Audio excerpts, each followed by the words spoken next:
If you're over 60, you could be a potential target. Phone scams, fake tech support, even Medicare fraud. Scammers are getting more sophisticated by the minute, but so can you. In this video, I'm going to show you their tricks and how you can overcome them so that you can protect your money and your peace of mind. This isn't just a video.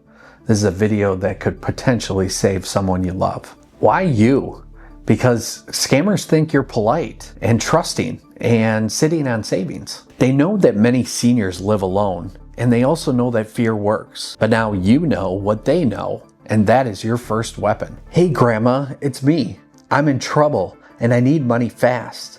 Please don't tell mom and dad. This is the typical grandparent scam. It's usually not your grandchild. In fact, this is a scammer who's using technology, maybe even artificial intelligence, to steal your info and create a fake voice. So it's important to understand this scam and how to avoid it. The best practice then would be to hang up the phone and call that individual directly. Your screen goes black and a pop-up appears saying, "Call us immediately." You call, they ask for remote access to your computer, and now all of a sudden they have control of your own computer. The one piece of advice that I have for this: companies will never reach out to you directly for tech support. Someone calls claiming to be from Medicare, and they're asking you to verify your number. Once they have it, they bill fake services to your name. The rule here is that Medicare will never ask for info over the phone unless you called them first. Now we're gonna go over 5 red flags that you are being scammed.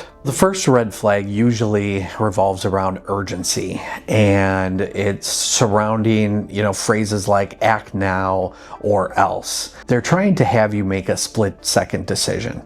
And it's because they want to create some uncertainty and make you make a decision where you're more susceptible to giving up personal information that would put you in harm's way. The next red flag involves untraceable transactions or payments. Oftentimes this will revolve around purchasing gift cards and or cryptocurrency or even wire transfers. The idea behind it is that you put up your hard-earned real money, and unfortunately on the back end it's fake gift cards, not real cryptocurrency, or wire transfers that never come through. Moving on to red flag number 3, that's going to involve asking for personal information. Oftentimes that'll refer to Social Security, maybe even your Medicare ID or your bank account information. You're going to give up that information. They're going to steal that information and pretend to be you in the future, and that puts you in harm's way. Yet another red flag would be secret demands. And this would be, don't tell anybody or keep it between us. And the idea here is that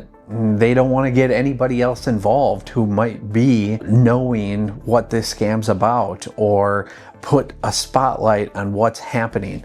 They want to target you and you alone. The 5th and final red flag has to do with offers that are too good to be true. And the old adage of, if it's too good to be true, it probably is, really rings true today for this one. You want to be aware of things like guaranteed rates of returns or high value dollar figures coming back to you. If it just seems too easy to get some sort of additional money or additional returns, your red flag should be up. Now let me share with you some ideas on how to protect yourself. The first one being screen your calls. If it's an unknown caller, please let it go to voicemail. Let it go through. Don't pick up, and don't be susceptible to putting yourself in a situation where you have to answer questions on demand. Another way that you could protect yourself is by implementing a call blocking service. Reach out to your phone provider and request for the Senior Scam Protection Service that is offered through them. The third way that you can protect yourself is by talking to someone that you trust. Before sending money or clicking any button, call that individual, discuss what is happening, discuss the opportunity, and get someone else's perspective that you really trust.